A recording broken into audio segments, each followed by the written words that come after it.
Imagine cracking open a textbook only to find the first page says, "Everything after this might be wrong." That's pretty much what happened when 3I Atlas, an interstellar comet, zoomed past us last month. Astronomers expected a classic dirty snowball story: water ice, a bit of dust, sunlight, boom, bright tail. But the data, it hit different. Like a cosmic slap in the face. We're talking carbon dioxide jets blasting like fire hoses, while water vapor was just a tiny whisper. And the comet's head? It suddenly glowed this eerie green, a color that absolutely should not be there. Basically, this thing is built from all the wrong ingredients, cooked up in some alien stellar nursery with rules we've never even heard of.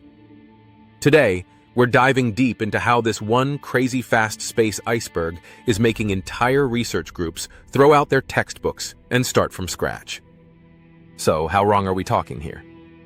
Normally, water is the big boss of comet ice, blasting out hundreds of pounds of vapor every single second as they pass the sun. But 3I Atlas?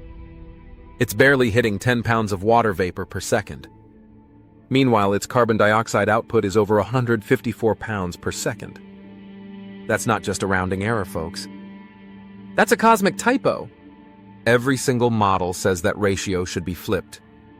But the telescopes? They don't lie. Imagine a chef hands you a cake that's 90% salt instead of sugar. You'd question everything: the recipe, the chef, maybe even the entire culinary school, right? Right now, planetary scientists are basically tasting salt in every bite of data, and let me tell you, they are choking on it. Okay, let's rewind to Discovery Night. The Atlas survey in Hawaii flags a fuzzy dot tearing through the sky. Hours later, the Minor Planet Center drops the bomb: hyperbolic orbit, interstellar origin, and a blistering inbound speed of 152,000 miles per hour. That's not just fast, it's the fastest natural visitor ever recorded in our solar system. Seriously, the previous record holder, Oumuamua, was practically crawling next to this thing. This comet's path is so wild, it's going to slingshot around the sun, scream past the planets, and then it's gone. Never coming back. Astronomers, of course, absolutely love these cosmic one-night stands, so every single big telescope, both on Earth and in space, immediately locked onto it. We're talking ALMA, Spitzer, JWST, even the newly recommissioned Sophia jet. Everyone wanted a piece of the action. First reports. Pretty normal. The nucleus is maybe up to 3.47 miles across, and a dust coma is starting to form. Nothing to write home about. Then came September's lunar eclipse, a perfect dark sky window, and suddenly, the light curves went absolutely wild. Like a cosmic disco. A bright green halo flared around its core, so intense that even backyard astrophotographers could spot it with telephoto lenses. But here's the twist. Spectrographs instantly showed that green glow wasn't diatomic carbon, the usual suspect for green comets. Some totally new molecule or maybe a mystery blend is doing the glowing, and right now, no one has a clue what it is. All right, this is where the textbooks officially start to melt. Comets born right here in our solar system get their chemical recipe from the primordial disk that swirled around our young sun. Think of it like a cosmic vending machine, temperature gradients, sorted molecules. We've seen over 4,000 local comets, and this pattern is shockingly consistent. But 3I Atlas? Yeah, it clearly skipped that lecture. JWST's infrared spectrometer measured a CO2 to H2O ratio of roughly 16:1. That's a ratio you'd expect to find in the super-frozen outskirts of the Kuiper Belt, or maybe the disk of a tiny, low-mass star. Not here.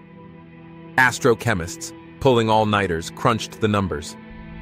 To get that ratio, you need a formation zone colder than 30 Kelvin, blasted by UV radiation, and absolutely packed with interstellar carbon monoxide that eventually turns into dioxide on tiny dust grains. These conditions did exist in our own solar disk, but only in the first million years, before our sun fully ignited. So, the implication is huge. 3I Atlas either formed incredibly early in some alien system, or its parent star was a weak, frail red dwarf whose chemistry just never got the memo about water being king. Either way, it means the building blocks for planets around other stars can be wildly, unbelievably different from the perfect recipe that gave us Earth. So why should we even care about a carbon dioxide-rich comet, especially us folks stuck here on a rocky planet? Simple. Comets are basically cosmic delivery trucks. Early Earth probably got a huge chunk of its volatile gases and organic molecules from these icy impactors. But what if those delivery trucks had carried mostly CO2 instead of water? Our oceans might have been giant fizzy soda lakes. And Earth's greenhouse thermostat? It would have landed on a wildly different setting. Life as we know it needs liquid water in bulk. So, the chemistry of that delivery fleet literally shaped the cradle of life. Finding a comet that completely flips our understanding of that fleet average? It tells us other planets out there could have been handed radically different starter kits. Imagine this, a super-Earth suffocated in a dense CO2 atmosphere. Its oceans? Carbonated brine. Its climate stabilized not by water clouds but by dry ice snow. That world could be orbiting a star we can barely even see, yet its cometary rubble might look exactly like 3I Atlas. Every comet is a postcard from someone else's cosmic nursery. And this one? It arrived with a message scrawled in bright green ink. Your chemistry is not universal. Comets? They're supposed to grow tails, right? But 3I Atlas just waited. For weeks, it just had this compact coma, totally baffling observers who expected a 12-mile nucleus to blast out a huge fan of dust once the sun really heated it up. Finally, in late September, a narrow ion tail did unfurl, but it was stubby and this weird, odd teal color. High-res images from the European Solar Orbiter actually show filaments twisting inside the tail, like magnetic fields are literally wrestling with the outflowing gas. And the tail's spectrum? Dominated by CO2+. Not the usual H2O+ or CO+ lines that every grad student has memorized. In other words, even the tail is built from the wrong stuff. Solar wind models that worked perfectly for comets like Hale-Bopp or Hyakutake. They fail here. Particle densities, charge exchange rates, fluorescence efficiencies, everything needs to be completely retuned. Mission planners for the proposed interstellar probe are practically salivating. Why? Because a carbon dioxide-rich coma interacts so differently with the heliosphere, creating unique wave structures that could actually help us diagnose the interstellar medium itself. This single comet is rewriting entire plasma physics textbooks before it even leaves our cosmic stage. Okay, let's address the elephant in the room, the question already blowing up comment sections everywhere. Could this thing be artificial? Short answer? Almost certainly not. Light curves show a 9-hour rotation period, which is super typical for relaxed rubble piles, not some metallic craft trying to stabilize itself. Its infrared signature? Perfectly matches amorphous carbon and silicate dust, not polished metal or solar panel composites. And even more importantly, the nucleus is just shedding mass like a natural body. An engineered probe would probably try to keep its structure intact, not blast 100,000 tons of material into space. Every single anomaly so far? It all comes down to weird chemistry, not alien technology. Still, scientists actually welcome the public excitement. Because every time a visitor arrives from the stars, guess who pays attention? Funding agencies. Last time an interstellar object made headlines, the Breakthrough Listen program pointed radio dishes to listen for alien pings. This time the search is quieter, but the same burning curiosity is absolutely there. Whether it's natural or not, 3I Atlas is a massive reminder that the universe can still serve up surprises for breakfast. And our models? They're only as good as the next mind-blowing spectrum that lands on a scientist's desk. So what happens next? The comet's already outbound, past Mars's orbit and climbing higher. JWST just got extra time to keep tracking those CO2 jets as they fade with distance. And the Atacama Large Millimeter Array in Chile?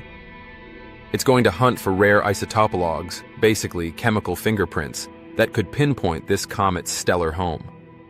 If they can measure the ratio of carbon-13 to carbon-12 monoxide, they can compare it to the chemical fingerprints of nearby stars. A match could tell us exactly which corner of the galaxy coughed up this icy messenger. Meanwhile, theorists are absolutely racing to update their comet formation simulations. Early simulations show CO2 dominance is possible in disks where UV photons break down carbon monoxide on grain surfaces. But there's a catch. It only works if stellar winds completely remove gas phase water before it can freeze again. That scenario demands a young, super-active star prone to explosive outbursts. Exactly the kind of environment we thought would destroy young comets, not build them. So here we are, watching this green-glowing carbon dioxide fire hose from another star just fade back into the cosmic dark. 3I Atlas has basically done the academic equivalent of ripping up a textbook and scattering the pages to the wind and daring us to rewrite entire chapters. Its chemistry is wrong, its tale is wrong, and its very existence challenges assumptions baked into decades of research. But you know what? That's exactly why science thrives. Wrong turns into revelation. Confusion into deeper maps of reality. Every single photon we catch in the next few weeks is a breadcrumb, leading us back to an alien birthplace we've never, ever seen. I'll be back with updates the moment that mystery molecule finally gets a name, or when someone pinpoints the exact star that threw this icy curveball across the galaxy. Until then, keep looking up. And seriously, remember, the universe does not care about our syllabi. Hit that subscribe button and ring the little bell so you don't miss the next update when astronomers finally crack the code on that mystery green molecule.